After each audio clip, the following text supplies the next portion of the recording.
फिर मैंने उनके लिए ऐसी ऐसी विधियां ठहराई जो अच्छी नहीं थी और ऐसी ऐसी रीतियां जिसके कारण वे जीवित ना रह सके और स्त्रियां भ्रष्ट किया जाएंगे। दोस्तों, यहाँ भ्रष्ट का जगह में नेपाली में स्त्रियां बलात्कार किया जाएगा ऐसा लिखा है। इस काल शैतान गुंडे ने हमको ऐसा डोज इंजेक्शन दिया है, हमें इतना उलझा दिया गया कि हम अपना भाई बहनों इंसान का कट्टर दुश्मनी बना दिया है।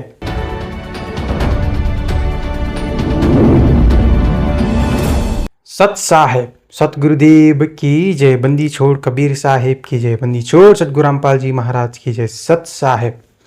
नमस्कार दोस्तों, मैं हूं आपका भाई थापा थलदास। आप देख रहे हो द कबीर फाइनल नॉलेज। दोस्तों, आज मैं आप लोगों के साथ अपनी जिंदगी का एक ऐसा अनुभव साझा करने जा रहा हूं जो मेरे दिल और दिमाग में आज तक बसा हुआ है। जिंदगी में मैंने पहली बार जो फिल्म देखी थी वो मेरे लिए केवल मनोरंजन नहीं रही, बल्कि समय के साथ वह एक गहरी आध्यात्मिक सीख बन गई है। उस फिल्म का नाम था जंगली मांझे। बचपन में जब मैंने इस फिल्म को फिल्म हॉल में पहली बार देखा था, तब शायद मैं उसकी गहराई को समझ नहीं पाया, लेकिन आज जब मैं आध्यात्मिक ज्ञान को थोड़ा बहुत समझने की कोशिश करता हूँ, तब महसूस होता है कि ये फिल्म केवल एक कहानी नहीं थी, बल्कि ये मनुष्य और काल के अंदर छुपी सच्चाई दिखाने वाला गहरी कहानी है। फिल्म की कहानी बहुत भावुक और गहरी है। हीरो दिनेश शर्मा एक अनाथ बच्चे को अपने बेटे की तरह प्यार देकर पालता है। वह उसके अपना परिवार मानता है, लेकिन हीरो दिनेश शर्मा का शादी के समय ही एक खतरनाक गुंडे ने हीरोइन को मार देता है और उस छोटे बच्चे को किडनैप करके ले जाता है। वह मासूम बच्चा अंधेरी काली कोठरी में बंद कर दिया जाता है। उसे बार बार नशे का इंजेक्शन दिया जाता है, उसे यातनाएं टॉर्चर दी जाती है, उसे केवल लड़ना मरना और हिंसा करना सिखाया जाता है, उसे बाहरी दुनिया से पूरी तरह काट दिया जाता है। अब सोचिए दोस्तों, वह बच्चा कैसे समझता कि भाई क्या होता है, बहन क्या होता है, प्यार क्या होता है, इंसानियत क्या होता है। उसे तो केवल लड़ना और हिंसा सिखाया गया है।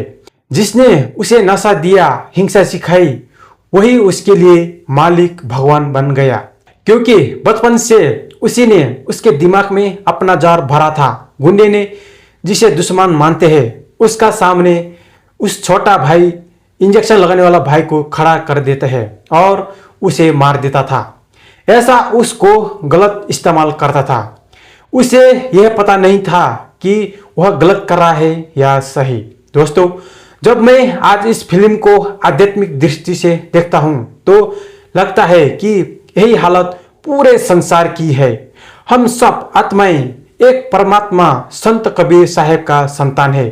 चाहे कोई हिंदू हो, मुस्लिम, सिख, ईसाई, बौद्ध, जैन या किसी भी देश और जाति का हो, आत्मा का असली पिता एक ही परमात्मा है। दोस्तों, इस संसार में आकर हम सब कुछ भूल गए हैं कि हम कौन है और कहां से आए हैं, क्या करना चाहिए, क्या खान पान करना चाहिए, कहां जाना है।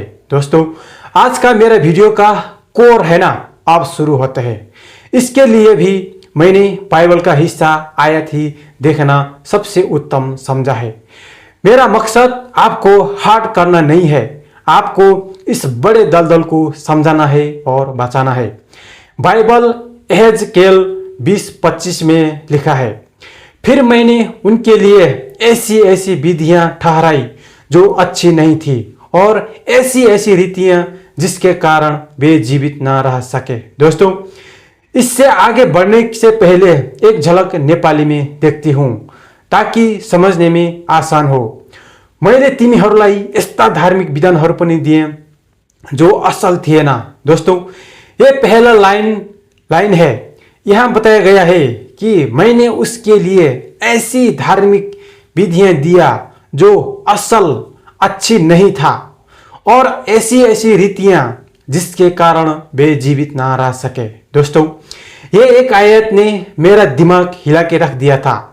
ये यहोवा परमेश्वर खुद स्वीकार करता है कि मैंने तुम लोग को अधर्मी, कुकर्मी, दूषित, नीच, दुष्ट, आतंकवादी, सब उल्टे खोटे कर्म, विधान, संविधान, नियम, कानून दिया है, जिसके कारण वे जीवित ना रह सके। हम सब भाई बहन लड़ाई करके मरता रहा है। इसके बाद बाइबल और यहोवा परमेश्वर में क्या अच्छा लगेगा? कैसा भरोसा करूं? यहोवा ने और पीछे क्या ज्ञान देगा? और भी खतरनाक, बदनाम, घटिया नियम कानून ही दिया है। दोस्तों, कुछ बाइबल का आयत देखता हूं, इसका साथ बहुत मैच करता है। बाइबल जकरिया 14:1, सुनो, यहोवा परमेश्वर का एक ऐसा दिन आने वाला है जिसमें तेरा धन लूटकर तेरे बीच में बांट दिया जाएगा। 2, क्योंकि मैं सब जातियों को यरूशलेम के विरुद्ध लड़ने के लिए इकट्ठा करूंगा और वह नगर ले लिया जाएगा, कब्जा करूंगा और घर लूटे जाएंगे और स्त्रियां भ्रष्ट किया जाएंगे। दोस्तों, यहाँ भ्रष्ट का जगह में नेपाली में स्त्रियां बलात्कार किया जाएगा ऐसा लिखा है। नगर के आधे लोग बंधुआई में जाएंगे, परंतु प्रजा के शेष लोग नगर में ही रहने पाएंगे। देखा दोस्तों, यहोवा का दिन में ऐसा होने वाला है। कैसा लड़ाई, कब्जा, लूट, बलात्कार, विनाश के लिए उकसाता है, कैसा सही ठहराया है।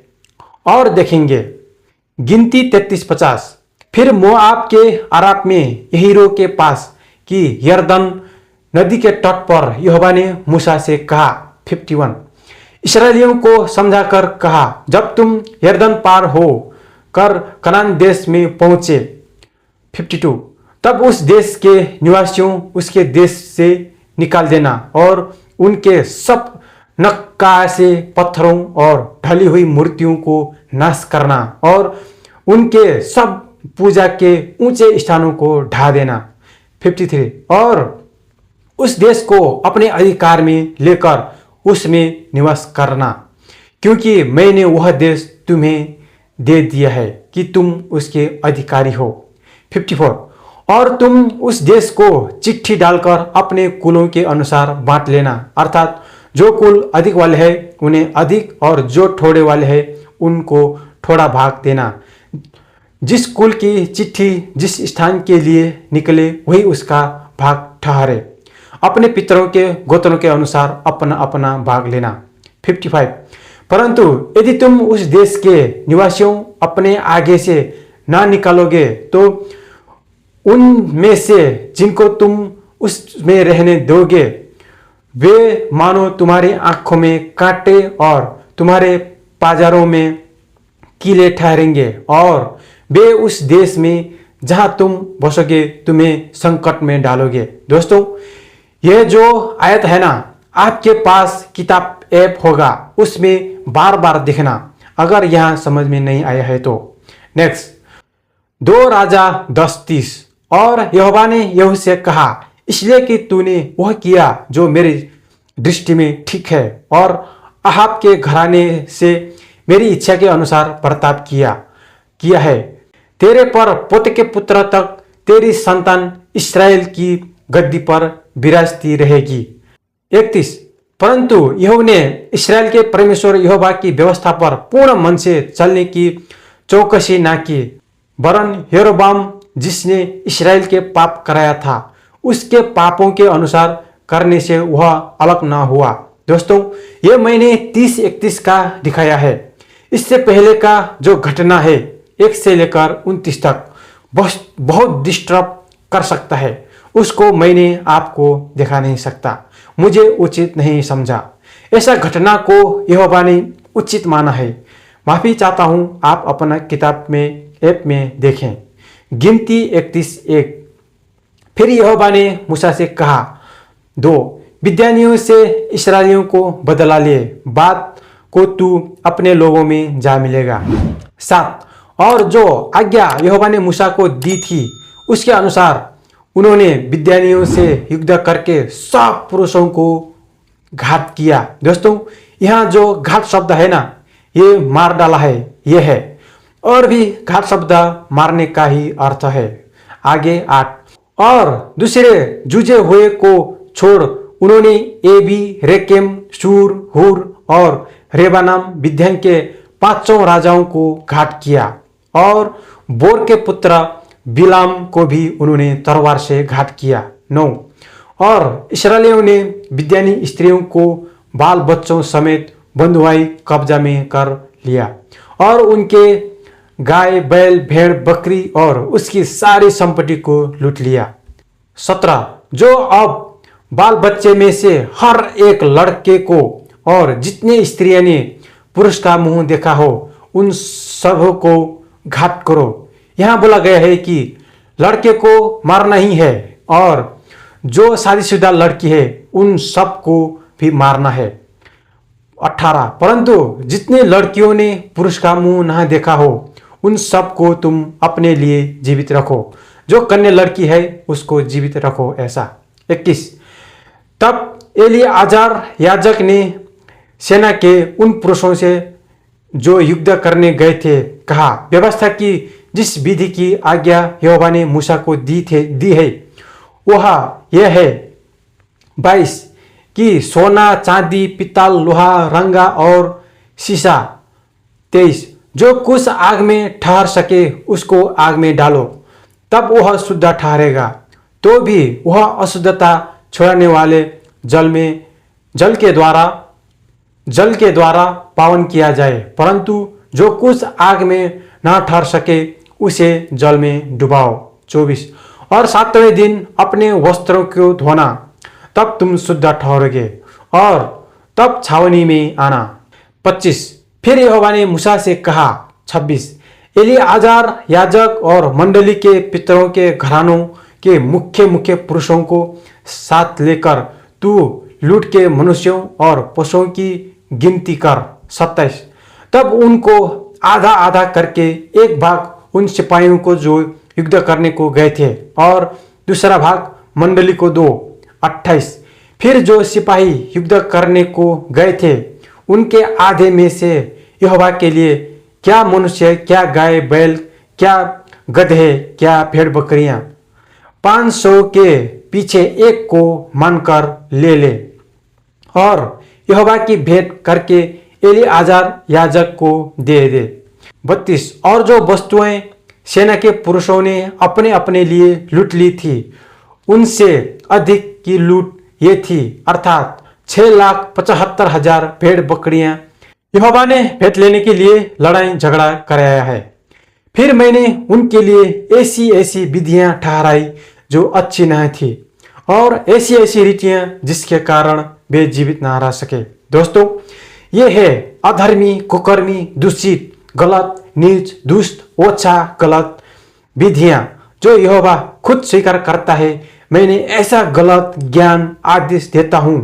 यह है वह खराब विधियां। दोस्तों, मैंने तो आपको कुछ 2-3 पाठ का आयत दिखाया। ऐसा विधान भर पड़ा है। दोस्तों, इसमें हमारे पूर्वज इजराइल भाई बहनों का कोई गलती नहीं है। मेन समस्या का जड़ यह यहोवा ही दिखाई पड़ती है। हम सब इंसान कमजोर है, पुतली है, बाहरी शक्ति जैसा चाहे ऐसा ही नाचना पड़ता है। लड़ाई नहीं करेगा तो मरना निश्चित है, लड़ाई करेगा तो उसको हराकर थोड़ा जीवन लंबा हो जाएगा। दोस्तों, सच्चा परमात्मा कभी नफरत नहीं सिखाता। वह सेवा, दान, धर्म, कर्म, भक्ति, प्रेम, दया, सत्य और मानवता का मार्ग दिखाता है। लेकिन जैसा फिल्म में उन बच्चे को गलत इंजेक्शन देकर हिंसक बनाया गया है, ऐसा ही बाद में हम सबको इस काल शैतान गुंडे ने हमको ऐसा डोज इंजेक्शन दिया है, हमें इतना उलझा दिया गया कि हम अपना भाई बहनों इंसान का कट्टर दुश्मनी बना दिया है। कुछ भी समझ में नहीं आ रहा है। आतंकवादी, लुटेरा, बेईमान बना दिया है। हमें बचपन में जाति, नफरत, बदला, दुश्मनी और कट्टर विचारों का इंजेक्शन दिया गया है। अब उस शक्ति को हम मालिक भगवान मानने लगे हैं जो हमें डर, हिंसा और अज्ञान का अंधकार में रखता है। जो असली हितैषी परमात्मा है उसका नामो निशाना मिटा दिया है। वह परमात्मा परमेश्वर हमारा उद्धार करने के लिए आते हैं, ज्ञान देते हैं, और हमने इतना उल्टा ज्ञान भर रखा है कि हम उसको परमात्मा मानने के लिए राजी नहीं है। परमात्मा का परीक्षा हम लेते हैं, वह परमात्मा सब में पास होता है, फिर भी हम नहीं मानेगा। उल्टा हम उसको गाली देता है, अपमानित करते हैं, मारते हैं। दोस्तों, फिल्म में एक बहुत सुंदर मोड़ आता है। चाहे उस बच्चे को कितना भी हिंसक बनाया गया हो, उसके अंदर कहीं ना कहीं इंसानियत की एक छोटी सी चिंगारी बची रहती है। एक महिला उसे हाथ जोड़ना, दया मांगना, क्षमा करना सिखाती है। वही छोटी सी सीख उसके अंदर छुपे हुए अच्छे इंसान को धीरे धीरे जगाने लगती है। जब गुंडे ने उसके असली बड़े भाई का साथ घमासान फाइट कराया, बड़े भाई हार गया। बड़े भाई ने उसके सामने हाथ जोड़कर विनती किया, कुछ नहीं बोला। महिला ने जो नमस्कार किया था वह याद आया। इस अवस्था में नहीं मारना चाहिए, ऐसा समझा। तब हीरो दिनेश शर्मा और अपना भाई को एक साथ गुंडे ने काली कोठरी में बंद किया। वहां बाद में हीरो ने भाई को लेकर जेल तोड़ के भाग गया। जहां से बिछड़ा था वहां लेकर गया तो भाई को याददाश्त आया। उसे एहसास होने लगता है कि जिसे वह दुश्मन समझा रहा था वही वास्तव में अपना भाई है। धीरे धीरे उसे सच्चाई का ज्ञान मिलता है। फिर दोनों भाई और पुलिस मिलकर उस असली गुंडे को खत्म कर देता है जिसने उसकी जिंदगी बर्बाद की थी। दोस्तों, यही स्थिति आज मानव समाज की भी है। हमारे अंदर भी इंसानियत की चिंगारी अभी भी बाकी है। जब कोई संत, महापुरुष या सच्चा ज्ञानी हमें प्रेम, दया और सत्य का ज्ञान देता है, तब हमारी सोई हुई आत्मा जागने लगती है और हम समझने लगते हैं, हमको याददाश्त आते हैं कि नफरत, हिंसा, जातिवाद और आतंकवाद का रास्ता गलत है। यदि कोई संत सत्य ज्ञान देता है तो लोग पहले उसका मजाक उड़ाते हैं, फिर विरोध करते हैं और कई बार उसे अपमानित भी करते हैं। लेकिन सच्चा ज्ञान धीरे धीरे अपना असर जरूर दिखाता है। लेकिन हमें यह जरूर समझना, देखना चाहिए कि सच्चा परमात्मा कभी मानवता के खिलाफ नहीं हो सकता। वो कभी निर्दोष की हत्या, बदला, नफरत, अन्याय और आतंक नहीं सिखा सकता। दोस्तों, जिस प्रकार फिल्म में दोनों भाई मिलकर उस गुंडे के खिलाफ खड़े हुए जिसने उसका जीवन बर्बाद किया था, उसी प्रकार हमें भी काल शैतान गुंडे ने हमको जो जहरीले ज्ञान का इंजेक्शन दिया है, अपना भाई बहनों के ऊपर ही अत्याचार करना सिखा रहा है। अब समय आया है, आप लोग जितना हो सके संत रामपाल जी महाराज जी का सत्संग देखें, सुने, पुस्तक पढ़ें, बुराइयों को त्यागे, सत्य परमात्मा परमेश्वर अल्लाह गॉड खुदा को पहचाने और हम सबको सताने वाला काल शैतान गुंडे का साथ हम सब दुनिया मिलकर फाइट करेंगे। भगवान का वोट लेकर उसके खिलाफ लड़ाई करना होगा। यही असली युद्ध है। यह युद्ध किसी धर्म या जाति के खिलाफ नहीं, बल्कि बुराइयों के खिलाफ है। यदि पूरी दुनिया के लोग जिस दिन संत रामपाल जी महाराज और परमात्मा कबीर साहब को पहचानोगे, एक दूसरे को भाई बहन समझने लगे, तो ना युद्ध रहेगा, ना आतंकवाद, ना जातिवाद, ना नफरत। तब ये धरती भी स्वर्ग जैसा बन सकती है। और जब मनुष्य सच्चे परमात्मा की पहचान कर लेता है, तब उसका जीवन भी सफल हो जाता है। तो दोस्तों, जितना हो सके अच्छे विचारों को अपनाइए, बुराइयों से दूर रहिए और मानवता, प्रेम और सत्य के मार्ग पर चलिए। यही जीवन का वास्तविक उद्देश्य है। वीडियो कैसा लगा, अपना राय विचार जरूर लिखना। आज के लिए इतना ही। नेक्स्ट वीडियो में फिर मिलेंगे। धन्यवाद। सत साहेब।